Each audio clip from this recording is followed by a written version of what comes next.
In the 1970s, the Old Bailey saw one of the worst miscarriages of justice in British history. It would take nearly 2 decades to right that terrible wrong. In October 1989, 4 prisoners arrived at the courthouse. They were known as the Guildford Four, and they had been behind bars for 15 years. They were there for an appeal hearing. During the time they'd been in prison, new evidence had emerged about their case. I remember arriving at the Old Bailey on the morning of the case, and I remember seeing Paul Hill and seeing Jerry Conlon down in the cells. Is it real? They were saying, is it real? And we said, it is real. That the Crown were accepting that something terrible had happened and that they were going to be free that day. It was just the most incredible thing. 15 years earlier, in the autumn of 1975, it was at the Old Bailey that this miscarriage of justice had unfolded.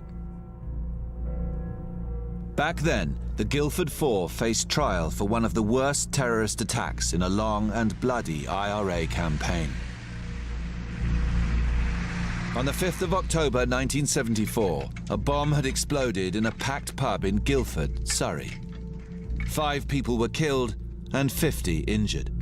At the time, the atmosphere was highly charged. Police were under great pressure to find people and to put them on trial. Nearly a year after the bombing, 3 Irish men and 1 teenage English woman stood in the dock of the Old Bailey's Court 2. They were Paul Hill, Jerry Conlon, Patrick Armstrong, and Carol Richardson. But the 4 defendants didn't seem like ruthless terrorists. The 4 people in the dock were not typical IRA operatives. They had a fairly chaotic lifestyle.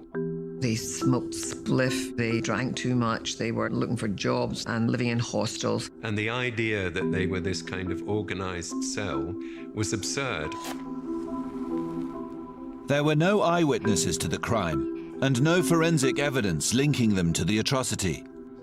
But the prosecution had a trump card. The Guildford Four had all confessed to the bombing. Main evidence was their own confessions. They confessed to being the people responsible, and the reality was that they were vulnerable and young, and it didn't take too much to get them to put their names to the bottom of things. The defense tried to argue that the confessions had been forced out of the 4. But in court, the police denied any such violence or intimidation. Juries tended to believe the police. The defence had real problems disproving police evidence, and so convictions were very easy to be returned by juries. The Old Bailey jury found the Guildford Four guilty by a unanimous verdict. The judge handed out some of the harshest sentences possible, life with no chance of parole. The Guildford Four began a nightmarish ordeal inside some of Britain's toughest prisons.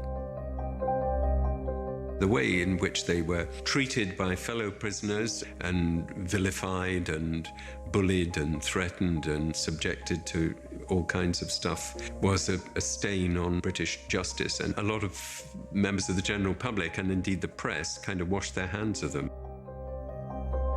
Not everyone was convinced they were guilty, but it would take years of tireless campaigning to get to the truth. It had, in fact, been an appalling miscarriage of justice. On the 19th of October 1989, 15 years after the Guildford Four had been found guilty, they were back at the Old Bailey in the same courtroom to hear their appeal. And when they brought the Guildford Four up, I remember thinking, this is the first time they've been seen in public for countless years. You know, to serve that length of time for a crime that you didn't commit was pretty shocking.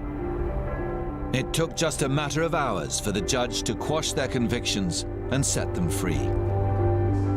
I went down to the cells, and Jerry Conlon was coming out. And although I wasn't his lawyer, he threw his arms around me and I congratulated him and so on. And he was both elated and bewildered. And that was the famous pictures of him as he steps out into the street. His sisters rushed forward to embrace him. It was